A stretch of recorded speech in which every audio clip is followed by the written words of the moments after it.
म्हटलं तर मग मालिकेच्या आजच्या भागामध्ये आपण पाहणार आहोत अर्जुन आणि सायली हे दोघंही जण आता गार्डनमध्ये बसलेले असतात आणि त्याच वेळेला दोघांच्याही गप्पा सुरू असतात. तर अर्जुन जो आहे तो अस्मिता आणि अश्विनबद्दलच्या लहानपणीच्या बऱ्याच गोष्टी ज्या आहेत त्या सायलीसोबत शेअर करत असतो. कारण समोर जी काही मुलं असतात ना, ती मुलं ज्या पद्धतीने खेळत असतात आणि जे काही तिच्या समोर दिसत असतं त्यामुळेच आता मात्र ती विचार करते की लहान असताना सुद्धा आपल्यासोबत असंच काहीसं व्हायचं ना, आणि म्हणूनच ती आता खूपच जास्त स्वतःला त्रास करून घेत असते. तर दुसरीकडे जो अर्जुन असतो ना, तो सुद्धा बऱ्याच गोष्टी सायलीला सांगत असतो.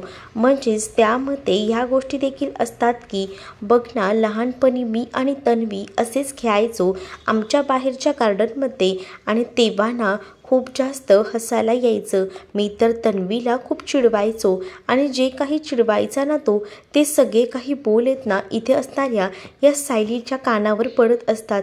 त्यामुळे सायली जी आहे ती खूप जास्त जुन्या गोष्टींमध्ये हरवून गेलेली असते. तिलासुद्धा कळत नसतं की हे सगळं काही काय चाललेलं आहे. म्हणजेच आता तिला कळत नसतं की आपल्यासोबत या ज्या काही गोष्टी घडत आहेत या भूतकाळात आधी होऊन गेल्या आहेत का, आणि ती त्याच गोष्टींचा आता विचार करत असते. ती जेव्हा या सगळ्या गोष्टींचा विचार करते तेव्हा मात्र आता अर्जुन शांत बसत नाही. तर अर्जुन जो आहे ना तो आता म्हणत असतो की आम्ही तर ना ड्रॉइंगसुद्धा काढायचो, मी आणि तन्वी खूप मस्त ड्रॉइंग काढायचो आणि आम्हाला पहिल्यापासूनच तशी सवय होती. मग आता ड्रॉइंगची सवय या इथे असणाऱ्या सायलीलासुद्धा असते ना, मग सायलीला ते सुद्धा दिवस आठवू लागतात आणि त्याचसोबत ती मात्र आता विचार करत असते की खरंच माझं कुठेतरी काहीतरी चुकत आहे का. आणि त्याच वेळेला आता तिला फक्त आणि फक्त समोर आई हे दिसतं आणि आई दिसल्यामुळे ती जोरातच किंचाळते, आई असं बोलते आणि तिथंच बेशुद्ध येऊन पडलेली असते. जेव्हा आता ती बेशुद्ध होऊन पडते ना तेव्हा मात्र सगळीजणं तिथे धावत येतात. काय झालं आहे या बाईला असा प्रश्न पडलेला असतो. तर अर्जुन मात्र कोणाकडे तरी पाणी आहे का, तर प्लीज द्या पाणी, तिला पाणी द्यायला हवं असं म्हणून त्या सगळ्यांकडनं पाणी मागत असतो. तर आता तिथे असणारी जी लोकं असतात ना ती सुद्धा आता आपली बॉटल काढून अर्जुनच्या हातात देतात आणि अर्जुनला आता जे आहेत ते ती बॉटल दिल्यामुळे अर्जुन जो आहे तो मात्र ते पाणी जे आहे त्या सायलीच्या डोळ्यावर शिंपडतो. सायलीच्या डोळ्यावर पाणी शिंपडल्यामुळे सायलीला जरा बरं वाटतं. सायली शुद्धीवर येते. सायलीला पाणी प्यायला सुद्धा दिलं जातं, कारण सायली जी आहे ती खूप मोठ्या अडचणीत सापडली होती आणि हळूहळू का होईना सायली या सगळ्यातून बाहेर आलेली आहे. साठी अर्जुनसाठी खूप महत्त्वाचं असतं आणि म्हणूनच अर्जुन जो आहे तो सायलीकडे पाहत असतो आणि सायलीला म्हणतो ओके ना. तर सायली म्हणते की हां. तर इकडे मात्र आता प्रताप आणि त्याचसोबत अस्मिता आणि प्रतिमानं प्लॅनिंग केलेलं असतं. तर दुसरीकडे कल्पना किचनमध्ये काम करत असते. तर यांच्या ठरलेल्या प्लॅननुसार खरं तर जी प्रतिमा आहे ती आता भेटायला गेलेली असते आणि प्रतिमा जेव्हा आता कल्पनाला भेटायला जाते तेव्हा म्हणत असते की काय गं, काय चाललं आहे. तर कल्पना तिला सांगते की हे काय, आज बऱ्याच दिवसानंतर किचनमध्ये यायची संधी मिळाली आहे, म्हणूनच मी किचनमध्ये येऊन जरा काम करावं म्हणते. तर दुसरीकडे जी प्रतिमा आहे ती म्हणते की हो, हल्ली तू किचनमध्ये येत नाहीस ना, कारण सगळा ताबा तर सायलीनेच आपल्या हातात घेतला आहे. म्हणजे सायलीला ना खरं तर हे सगळं काही करायला आवडतं हे मला सुद्धा माहिती आहे आणि बिचारी सायली या सगळ्या जबाबदाऱ्या व्यवस्थितपणे पार पाडते. दुसरीकडे प्रताप आणि अस्मिता हे सगळं ऐकत असतात. अस्मिताला ऐकू येत नसतं म्हणून अस्मिताचा जीव नुसता वरखाली होत असतो. अस्मिता प्रताप यांना म्हणत असते की मी खाली जाऊ का, मला ऐकू येत नाही आहे. त्यावर मात्र प्रताप जे आहेत ते म्हणतात की नाही नाही, आपल्याला इथेच थांबावं लागेल आणि इथेच थांबून आपल्याला सगळ्या गोष्टी ऐकाव्या लागतील, खाली जाता येणार नाही आपल्याला, असं देखील सांगितलं जातं. तर प्रतिमा जी आहे ती मात्र आता म्हणत असते की तुला माहिती का गं, मी जेव्हा या घरात ना आली होती बघ त्यावेळेला मला ना सारखं ना सायली जे आहे ते आधार द्यायची आणि तेव्हा ना ती तिच्या मनातल्या सगळ्या गोष्टी माझ्यासोबत शेअर करायची. तेव्हा ना तिने बोलता बोलता मला म्हटलं होतं की तिच्यासाठी तू किती महत्त्वाची आहेस ती. म्हणजे तिला ना तिच्या आईचं प्रेम तर नाही मिळालं पण यशोदासारखी तू नेहमीच तिच्या पाठीशी असायची हे देखील मला तिनं सांगितलं होतं. या गोष्टी जेव्हा आता इकडे मात्र प्रतिमा सांगते ना तेव्हा आता प्रतिमा म्हणत असते की खरं तर ना मला वाटतंय की सायली मुद्दामून ना खोटं सांगत होती वाटतं मला, कारण आता जे काही चाललेलं आहे ना ते बघूनच मला कळतंय की अशा काही घटना कधीच घडल्या नसतील करून, कारण तुझं आता सायलीसोबत बिलकुलही पटत नाही ना, त्यावरूनच मला हे सगळं जाणवते, असं आता मुद्दामूनच प्रतिमा कल्पनाला म्हणत असते. तर कल्पनाला सुद्धा सगळे काही जुने दिवस आठवतात, कारण सायलीसोबत तिने बरेच प्रसंग एकत्र घालवलेले असतात. आणि जेव्हा या सगळ्याबद्दल प्रतिमा कल्पनाला सांगते ना, तेव्हा मात्र आता कल्पना या सगळ्याच्या दुनियेत हरवून जाते. तर दुसरीकडे मात्र प्रतिमा तिला म्हणते की मला असं वाटतंय ना, तू या सगळ्या गोष्टींना उगाच ना आठवून त्रास करून घेऊ नकोस, कारण याने काही फरक पडणार नाही आहे. कारण तू जे काही वागलीस ना ते खूप जास्त चुकीचं आहे. कारण आतापर्यंत त्या मुलीने या घरासाठी किती काय काय गोष्टी केल्या आहेत, पण तू बघितलंस का, तू या सगळ्यामध्ये कमी पडलीस. म्हणजेच त्या मुलीला एका झटक्यात तू परक केलंस. बिचारी मुलगी तुझ्याकडे आशेने पाहत असते, पण तू तिला कधीही आईचं प्रेम देऊ शकत नाही का, तर तुला ती एकदा काही खोटं बोलली तर त्या सगळ्या गोष्टी तू घेऊन बसली आहेस आणि त्यामुळे बिचारी मुलगी काय काय यातना सहन करते. असं देखील आता प्रतिमा जी आहे ती कल्पनाला बोलत असते. आणि त्यानंतर मात्र आता प्रतिमाला ज्या काही गोष्टी कल्पनाला सुनवायच्या असतात त्या सगळ्या काही सुनावून होत असतात. म्हणजेच ना, खरं तर कल्पनाला जेव्हा या सगळ्या गोष्टी प्रतिमा सांगते, तेव्हा मात्र आता प्रतिमाने या सगळ्या गोष्टी सांगितल्यानंतर प्रतिमा निघून जाते. पण कल्पना जी आहे तिला या सगळ्याचा त्रास होत असतो. ती बिचारी खूप जास्त किचनमध्ये उभं राहूनच रडत असते. दुसरीकडे सुद्धा सायली जी आहे ती कशी तरी भानावर येते. सायली आता इकडे तिकडे पाहत असते आणि त्याच वेळेला आता अर्जुन तिला विचारतो, सायली आता ओके तर वाटतं आहे ना. तर सायली म्हणते की हो, पण मला काय माहीत नाही, माझ्या आजूबाजूवर ना असे ना लहान मुलांचे आवाज येत होते, असे मला सतत भास होत होते. या आधीसुद्धा असं एकदा मला झालं होतं आणि आतासुद्धा तसंच झालं. मला असं वाटत होतं की माझ्या मागून कोणीतरी बोलत आहे, पण हे सगळं का होतं काहीच कळायला मार्ग नाही आहे. तर आपण चल डॉक्टरकडे जाऊया, असं देखील आता जो अर्जुन आहे तो म्हणत असतो. पण त्यावर सायली अर्जुनला नाही असं म्हणते, इतकं काही नाही, होईल मी ठीक, असं देखील ती म्हणून त्याला शांत करत असते. पण अर्जुन म्हणतो की नाही, एकदा आपण या गोष्टी डॉक्टरांना दाखवायला हव्यात, कारण या सगळ्याचा नंतर प्रॉब्लेम होऊ शकतो. आणि म्हणूनच मला असं वाटतंय ना, एकदा डॉक्टरांना दाखवायला हवं. अश्विनला सध्या तरी आपण याबद्दल काहीच बोलू शकत नाही, कारण अश्विनच बघितलंच ना कोणत्या सगळ्या गोष्टींमध्ये अडकून बसला आहे. मी देशपांडे डॉक्टरांसोबत बोलून घेतो, कारण हा त्रास होणारा कमी नाही आहे, पुढे जाऊन वाढूही शकतो आणि मला ही रिस्क घ्यायची नाही आहे, असं अर्जुन जो आहे तो सायलीला म्हणत असतो. पण दुसरीकडे मात्र अर्जुनच्या डोक्यात विचार सुरू असतात. तो म्हणत असतो की खरंच सायलीला तिच्या भूतकाळातल्या गोष्टी आठवत असतील का, त्याने तिला हा त्रास होत असेल का, असे विचार आता त्याच्या डोक्यामध्ये येत असतात. तर त्यानंतर मात्र सायली अर्जुनला म्हणते की चला आता आपण निघूया, मला बरं वाटत आहे, कारण आता खूप उशीरही झालेला आहे, जास्त वेळ इथे थांबून उपयोग नाही, असं देखील सायली जी आहे ती आता अर्जुनला सांगते. ज्या वेळेला या सगळ्याबद्दल सायली अर्जुनला सांगते तेव्हा आता ती खूपच जास्त खुश असते. तर अर्जुनसुद्धा म्हणतो की चल आता तुला बरं वाटतंय ना, तर आपण आता घरी जाऊया. दोघंही जण घरी जायला निघतात. तर तेव्हाच मात्र आपली ही डेट खूपच छान झाली, ही डेट कायमच लक्षात राहील, असं काहीसं त्यांचं बोलणं सुरू असतं. तर इकडे आता दोघंही जण जात असताना पुन्हा एकदा जो अर्जुन असतो ना तो तिला छेडायचा प्रयत्न करत असतो, कारण अर्जुनची जी सवय असते ना ती काही जात नसते. आता दोघंही जण गाडीवर बसून जे आहेत ते आता जायला निघतात. दुसरीकडे कल्पनाला आता सायलीसोबत जितके काही प्रसंग घालवलेले आहेत ते सगळे आठवत असतात. खरं तर ना आता कल्पना जी आहे ती रूममध्ये जाते आणि रूममध्ये जाऊनसुद्धा प्रतिमाच्या बोलण्याचाच विचार करत असते.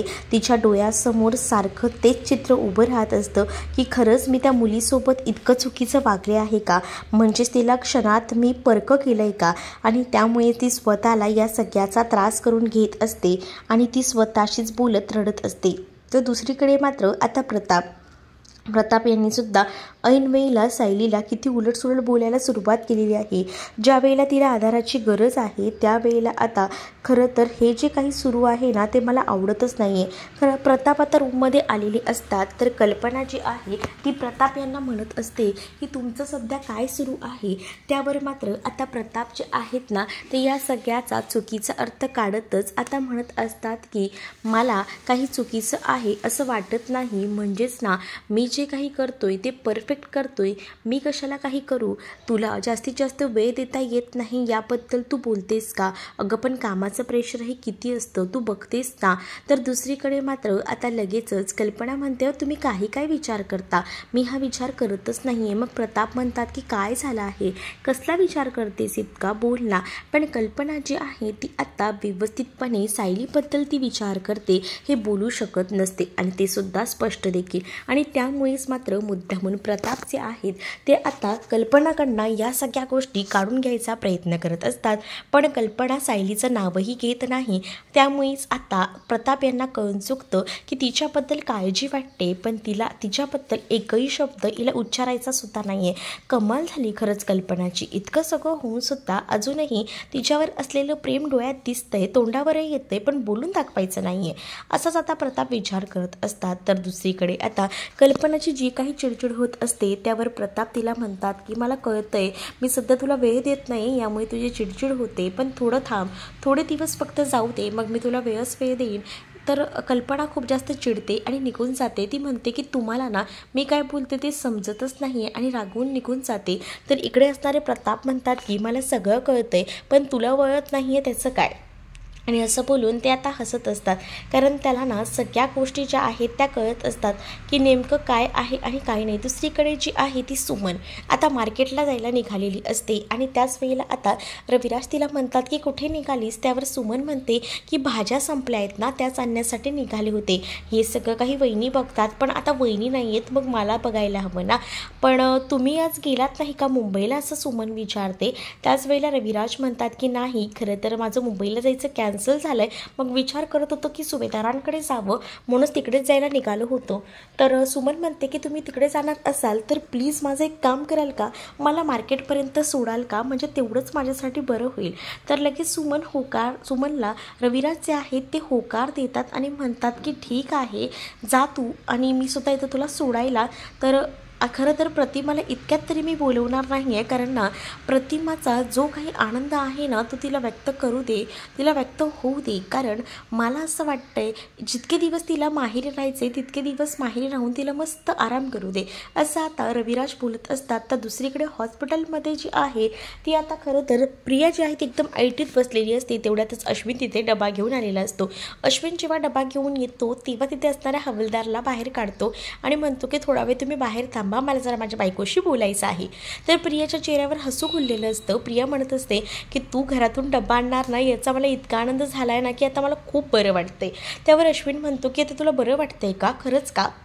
आता प्रियाला कळून चुकतं की मी सांगितलं की मला पूर्ण बरं वाटतंय म्हटल्यावर हे लोक मला घेऊन जाणार, आणि म्हणूनच ती म्हणत असते की नाही थोडी मला चक्कर येते, असं उठलं ना की मला असं गरगरल्यासारखं होतंय, तर थांब तुला भूक लागली असेल म्हणून हे होऊ शकतं, तुझ्यासाठी मी जेवण वाढतो. मग काय आज काय कोणी बनवलं आहे जेवण, आईने की सायलीने.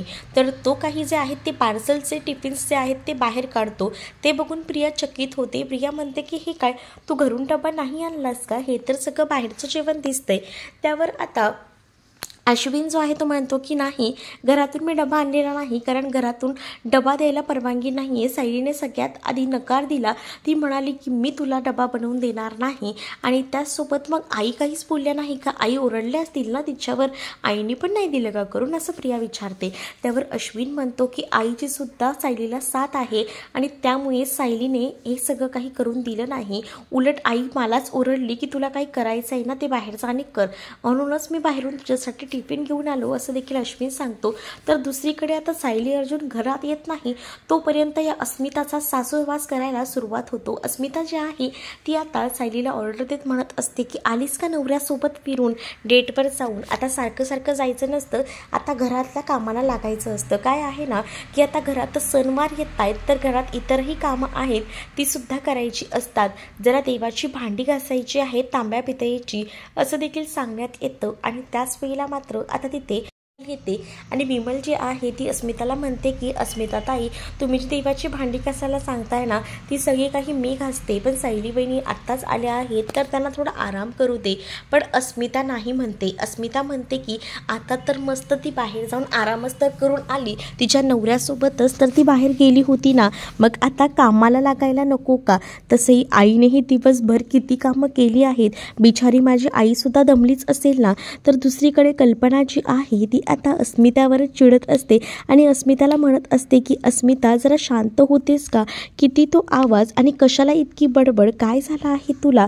तर अस्मिता आता कल्पनाला म्हणते की आई, तुला सकाळपासून जेवण बनवायला लागलं याचा तुला त्रास होतोय मला कळते, पण चिडचिड इतकी करू नको, म्हणूनच तर मी या सायलीला कामाला लागायला सांगतोय, असं देखील आता अस्मिता जी आहे ती मात्र कल्पनाला म्हणत असते. त्यावर कल्पनाच आता अस्मितावर चिडते आणि उगाच ना त्या मुलीला आल्या आल्या लगेच सगळ्या कामाला झोंपू नकोस, ती आत्ताच आली आहे, करेल ती सगळं काम, रोज नाही तरी तीच तर करत असते, असं बोलून आता सायलीची बाजू सावरून घ्यायचं काम कल्पना करत असते. आणि तर दुसरीकडे मात्र आता अश्विनने सगळं जेवण जे आहे ते आता ताटात काढलेलं असतं आणि तो आता प्रियाला म्हणत असतो की थोडं थोडं का होईना खाऊन घे, म्हणजे तुला बरं वाटेल, नाहीतर तुला अजून आजारी पडल्याचं फील येईल, असं देखील आता तो म्हणत असतो. तर आता कल्पना काहीच बोलली नाही. याचं खरं तर खूप मोठं आश्चर्य जे आहे ते इथे असणाऱ्या प्रियाला होत असतं, कारण आतापर्यंत तिला माहिती आहे की बाकी सगळे जरी विरोधात असले तर नक्कीच आपली जी कल्पना आहे ती आपल्या विरोधात कधीच जाणार नाही, तशी आपण तिच्यावर छाप ठेवली आहे. पण आता जर कल्पना आपला विचारसुद्धा करत नसेल आणि सायलीच्या मागे पुढे करत असेल तर हा सुद्धा विचार खूप जास्त गंभीरतेचा आहे, असाच आता हा विचार करत असते. आणि प्रिया मात्र आता या सगळ्यामध्ये हरवून गेलेली असते. प्रिया आता अश्विनला म्हणते की म्हणजे आता या घरात माझं असं कोणीच राहिलं नाही का? म्हणजे मी विचार करत होती की या घरातले सगळेच माझं कुटुंब आहेत, पण ते घरातले कुटुंबीय मला माझं म्हणून ॲक्सेप्ट करायला तयारच नाही आहेत, तर मी तरी काय करू, असं बोलून ती आता रडत असते. तर बाहेर मात्र अश्विन बसलेला असतो. अश्विन जो आहे तो तिला सावरत असतो आणि स्वतःला त्रास करून घेऊ नकोस असं देखील म्हणतो. ही थोडे दिवस आहेत, ही सगळी काही वेळ एकदा निघून गेली ना की आपल्या आयुष्यात सुद्धा आनंदाचे दिवस येतील, असं देखील आता तो प्रियाला बोलून सगळ्या गोष्टी समजावत असतो. तर प्रियाला सुद्धा आता या सगळ्या गोष्टी पटत असतात. इकडे मात्र घरात अस्मिता वाद घालत असते, म्हणून कल्पना तिला सुनावत असते. कल्पना म्हणत असते की बस झालं अस्मिता, तुला तसंही माहिती आहे आपल्या घरात गणपती असताना सुद्धा आपण तांब्या पितळेची भांडी वापरत नाहीत, आपली वेगळी आहेत, मग ती भांडी आपण वापरतो आणि उगाच तू तिला कोणतीही भांडी घासायला सांगतेस का? काम द्यायचं म्हणून कोणतंही द्यायचं असं असतं का? तर तसं नाही हां, आणि जी काही जबाबदारी आहे ना ती मुलगी उत्तमरित्या घेत असते, उगाच तिच्यावर रागवू नको, चिडचिड करू नको, असं देखील आता कल्पना जी आहे ती आता अस्मिताला बोलत असते. तर अस्मिता जी आहे ती आता पाहत राहते. अस्मिता म्हणत असते की जाऊ दे, बाकी कामं नसली म्हणून काय झालं, माझ्या खाण्यापिण्याची सोय कर, मला खूप जास्त भूक लागली आहे, त्यावर पटकनच मी आवरून येते आणि तुमच्यासाठी काहीतरी खास असं बनवते, असं सायली आता अस्मिताला बोलते. आणि त्यानंतर सायली रूममध्ये निघून जाते.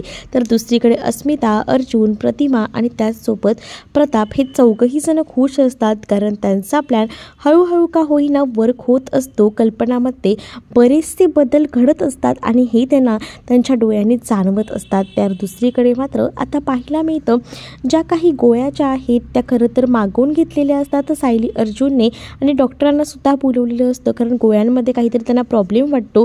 गोळ्या जेव्हा आता डॉक्टर श्रुती बघतात तेव्हा त्या स्पष्ट सांगतात की ही गोळी आपण दिलीच नाही, आणि ही गोळी जेव्हा आपण एखाद्या व्यक्तीला देतो ना तेव्हा तिचा मेंदू शीतल पडतो, त्याला काहीच आठवत नाही, उलट ज्या काही गोष्टी आता आठवत आहेत ना त्यासुद्धा तो विसरायला लागतो. या अशा गोळ्या आहेत. त्यावर रविराज म्हणतात की गोळ्यांची जी जबाबदारी होती ती सगळी काही तन्वीची होती, म्हणजेच तन्वीच गोळ्या द्यायची, असं देखील आता म्हटलं जातं. त्यावर मात्र आता हे सगळं ऐकल्यानंतर सायली अर्जुनला धक्का बसतो. तर सायली आता ठरवते की काही झालं तरी या सगळ्याचा जाब जो आहे तो प्रियाला विचारायचा.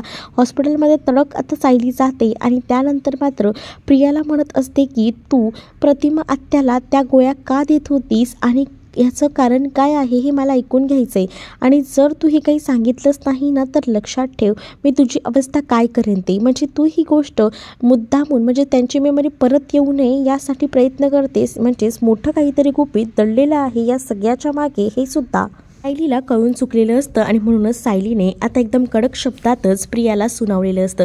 त्यामुळे प्रियासुद्धा आता खूपच जास्त घाबरलेली असते. तर तुम्हाला हा भाग कसा वाटला हे नक्कीच मला कमेंटमध्ये सांगा आणि अशाच नवनवीन भागांसाठी आपल्या चॅनलला सबस्क्राईब करायला विसरू नका. चला तर मग भेटूया पुढच्या भागात. तोपर्यंत टाटा बाय.